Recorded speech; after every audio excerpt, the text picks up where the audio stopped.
Maswali ya kujiuliza katika kujitambua: uwezo ulionao muhimu sana, au uhodari ule ulionao. Ni kitu gani kinachokuongoza au kilichokuongoza kufika mahali ulipofika sasa?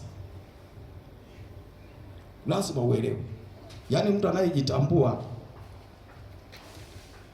hapo alipo anaelewa kabisa kitu gani kilichonisaidia nifike hapa nilipo. Amina, watu wa Mungu. Amina.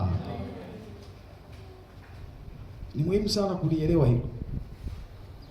Na kama ni kitu chema kilichokuongoza ukafika mahali ulipo sasa.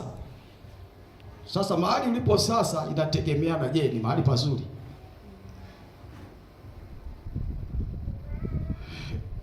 Amina. Amina. Yaani kutambua factors zilizofanya wewe ufike mahali ulipo sasa. Sasa ulipo sasa ni pa mafanikio